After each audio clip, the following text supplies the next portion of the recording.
Hi friends, welcome back. My name is Katie and today I'm doing the most requested video that I got since I came back to YouTube, which is to give you a tour of my brand new bookshelves.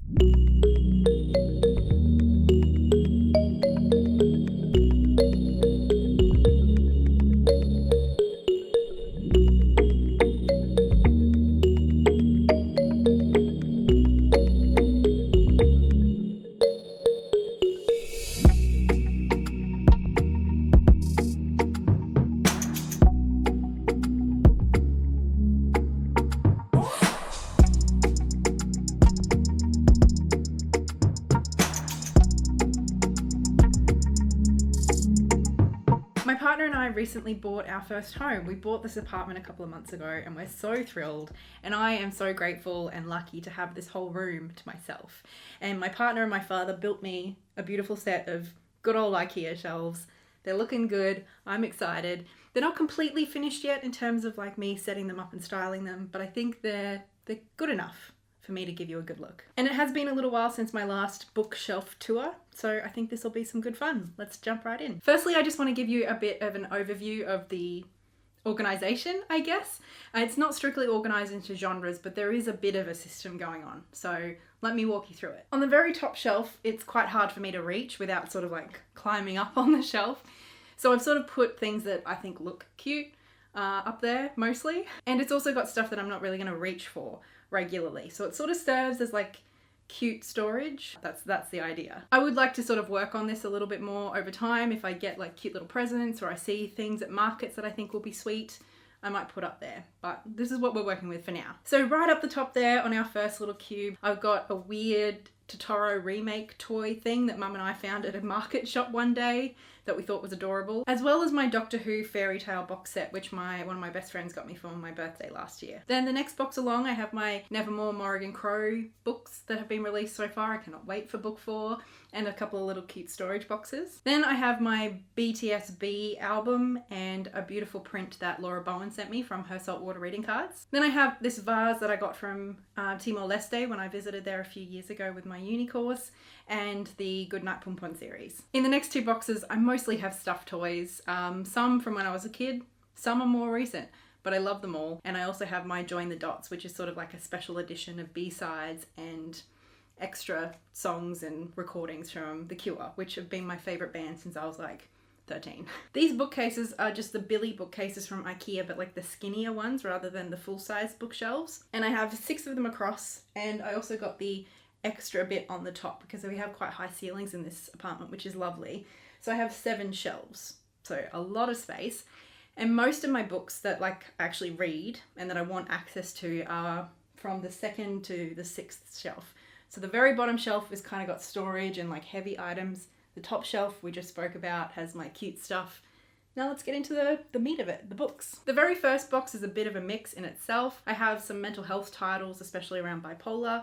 And then I also just have some like walking and reference books. I often get asked for recommendations on books about bipolar, and the only one that I've ever read that I really enjoyed and felt like it took a holistic view of the disorder is Bipolar Not So Much. I think if you've been diagnosed with bipolar, this is a great book to sort of get a big picture view of the many different ways that bipolar can present itself and the many different options for treatment that we have. The next shelf along are my Life's Library books. These are the books that I've gotten through the subscription service, the Life's Library, which I love and have been a part of, I think, since it started. I think I missed a couple of months, but I have the majority of the books here.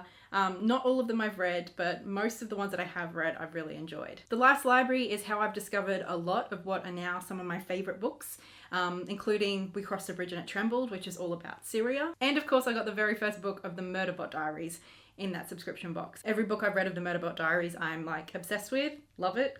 I need to keep reading the series because it's one of the best things, especially in sci-fi, that I've read in a long time. And at the end here, I have an adorable crochet Totoro.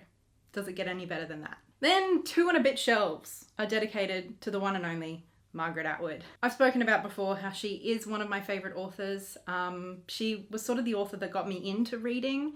She was one of the first authors that I read like adult fiction, and I still love her writing and I love a lot of her books. So I don't have all of them, but as you can see, I have an awful lot of them. Then this shelf, which I didn't realize was a bit wonky before I started filming, but that's okay, we're going to keep it for continuity, is just sort of like a bunch of classics, I guess you would call them. And then also some books like that I remember from my childhood or that my mum loves. So it's sort of like a mix over there. I've spoken plenty of times on this channel about my love for Anne of Green Gables and for Iago by Jacqueline Susan, which is my mum's favourite book of all time. Another one over here that I really, really love is Rebecca. That was, along with The Handmaid's Tale by Margaret Atwood and Frankenstein by Mary Shelley, the first like grown-up books I read for English extension in year 11. And I loved Rebecca. It was just so moody and atmospheric. And yes, I've seen the new movie. I don't hate it, but the book is better. Now we're coming down another level to shelf number 3. And along here is basically my Australian fiction. So it starts at the end here and sort of works its way up. Some of my favourite books of all time are in this collection, and reading Australian fiction is something that I've tried really hard to focus on in the last few years, and it's been a really rewarding sort of goal for me. The Yield by Tara June Winch is, I think, one of the greatest books I've ever read. I read it with my Blossom Book Club last year, and I think it was universally amongst us the one that people have enjoyed the most, or it's definitely up there. The Coconut Children was a book that I read while I was in Bateman's Bay, and it was brilliant. There Was Still Love, A Room Called Earth, Friends in Dark Shapes, and Foreign Soil are also amazing Australian books. Foreign Soil is probably one of my favourite all-time books. It's a collection of short stories. And you've probably noticed these adorable little puppies around my shelves. There's more of them, don't worry. These are Rust dogs. I started collecting these when I was a kid. I think I might have been like 7 or 8. And I have a couple of my brothers on here as well, because he collected, not as many as I did, but he collected a handful. We were sort of obsessed with them for quite a few years. These two on this shelf were my first two and still my favourite.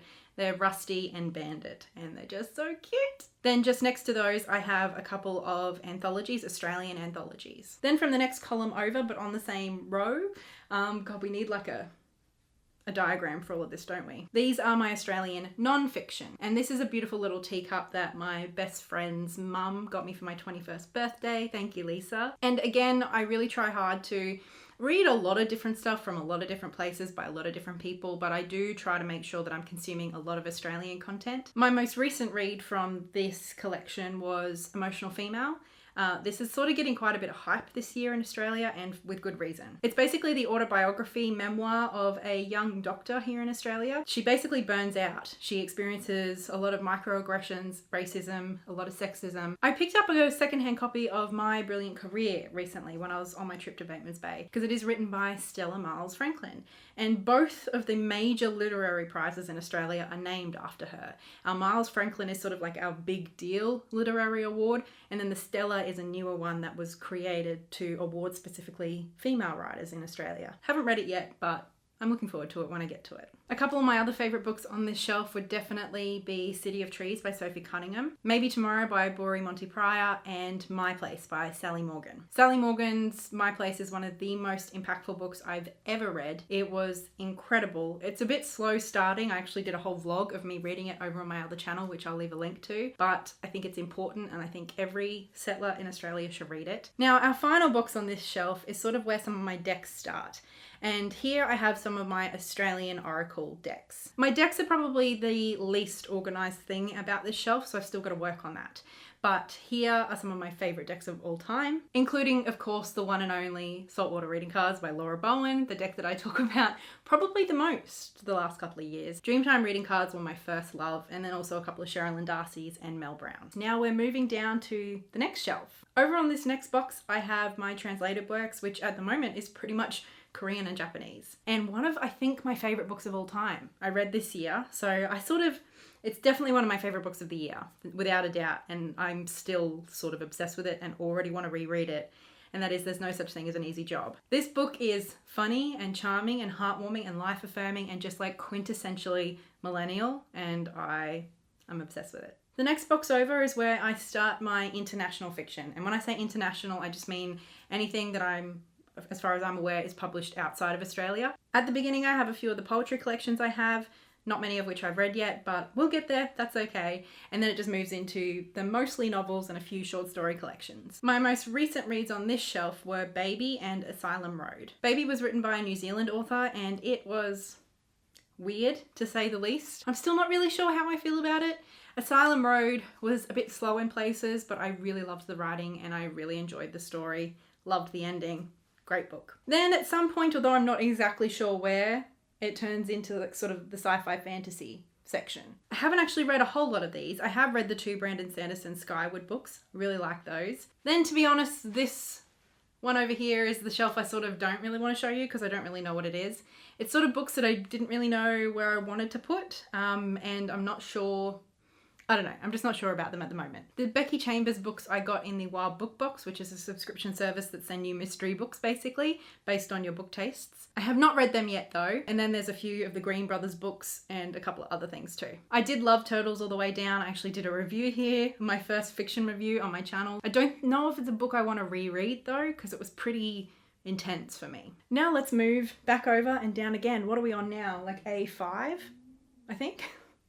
We do need a diagram, don't we? This is just some storage boxes and some more adorable Rust dogs. We love them. And then the next one over, we start my international non-fiction. I have a lot of books here that I've really, really loved. 2 of the standout ones more recently would be How to Do Nothing and This Is Not a Border. Also, just FYI, the 7 Kinds of People You Find in Bookshops was hilarious and accurate. Then at some point here, again, I've sort of demarcated it with some little note cards that look cute, but I'm not sure if that's exactly the right spot. This section turns into the more spirituality, philosophy, still non-fiction section. So it sort of like flows on, but also, I don't know. Basically my cutoff for whether something fit into this half of this shelf was sort of thinking about if we would sell it at the TS bookshop. Like I said, the organisation is vague, but it makes sense to me. But as we get right to the end, that's where some of my tarot books start. The tarot sort of runs down that column over there.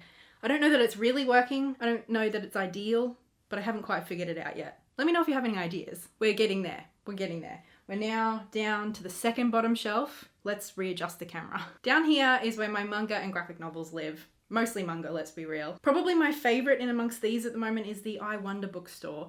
I read this recently. I sort of picked it up very much on a whim, and it is just perfection. It is so sweet, so adorable, touching, just beautiful in every way. If you are a lover of books, bookstores, libraries, book culture, is that a thing? You will love this. Then I found this series on eBay not too long ago. It's the Tarot Cafe. Have not read it yet, planning on doing so for a vlog, so keep an eye out for that. Then once the end of the manga, we can move on to tarot decks mostly. And given how much I use tarot at the moment, I do feel like I have a few too many decks. That's something I want to work on.